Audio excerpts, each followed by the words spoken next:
కార్యక్రమాన్ని చూడండి అనేటువంటి మాట మీతో మనవి చేస్తూ, ఏళ్ల తరబడి ఎదురు చూసినటువంటి ఒకానొక విశేషానికి ఫలితంగా సమాజ చలనాలకు దర్పణల్లా ఒక సత్య దీక్షతోటి, సత్యానుశీలనతోటి ఒక దివ్య స్వప్నం అలా టీవీలో కనపడితే చాలు, ఒక్కసారి మనం ఎన్నుకున్నటువంటి నేతలు అలా కనపడితే చాలు, జనమంతా తమ యొక్క చేతుల్లో ఉన్నటువంటి ఆ వివిధ పతాకాలతోటి అద్భుతమైనటువంటి రీతిలో అనుభూతి చెందుతూ స్వాగతం చెప్తూ ఉన్నారు.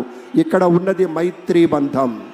3 పార్టీలు కాదు, ఈ యావత్ ఆంధ్రప్రదేశ్ రాష్ట్రం నలుచెరుగులా ఉన్నటువంటి పెద్దల యొక్క మైత్రీ బంధానికి ప్రతీకలా అటు భారతీయ జనతా పార్టీ, జనసేన, ప్రధానమైన దేశం పార్టీ వ్యవస్థాపకులైనటువంటి శ్రీ నందమూరి తారక రామారావు గారి ప్రియపుత్రుల్లో ఒకరైనటువంటి మన బాలయ్య బాబు, వారి నుంచి సంక్రమించినటువంటి కేవలం అభినయ కళ మాత్రమే కాదు, ఒక యాక్టింగ్ అనేదే కాదు, ప్రజాసేవని కూడా పొణికి పుచ్చుకొని హిందూపూర్ నియోజకవర్గం నుంచి ముచ్చటగా 3వసారి ఎంపికైనటువంటి మన ధీరుడు, మన యోధుడు ఎన్ని హ్యాట్రిక్ విజయాలు అందించారు, ఎన్ని చిత్రాల్లో మనకి తన యొక్క సామర్థ్యాన్ని చూపారో మనకు తెలియందే కాదు.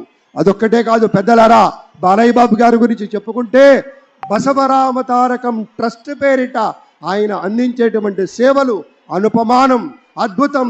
క్యాన్సర్ వ్యాధితో బాధపడుతున్నటువంటి అనేక మంది ఆర్తుల్ని రక్షించడం కోసం బసవ తారకం ట్రస్ట్ పక్షాన విశేషమైనటువంటి రీతిలో సేవలు అందిస్తున్న బాలయ్య బాబుకి జై. అలాగే మన తమిళనాడు నుంచి ప్రత్యేకంగా విచ్చేసినటువంటి గౌరవనీయుల శ్రీ రజనీకాంత్ గారు విచ్చేశారు, నిరాడంబర యోధుడు. అలాగే మన పెద్దలు మెగాస్టార్ శ్రీ చిరంజీవి గారు విచ్చేశారు. స్వాగతం పలుకుతాం గట్టిగా మన మెగాస్టార్ చిరంజీవి గారికి. అద్భుతం. ఆత్మీయ ఆలింగనాల నడుమ సహేతుకమైన సప్రమాణికమైనటువంటి రీతిలో ఆ వినయం చూడండి మన రజనీకాంత్ గారిది. ఎంత ఎత్తుకెదిగినటువంటి గొప్ప కళాకారుడు అయినా కూడా ఒదిగి ఉండేటువంటి ఆ మహనీయులందరికీ స్వాగతం పలుకుతూ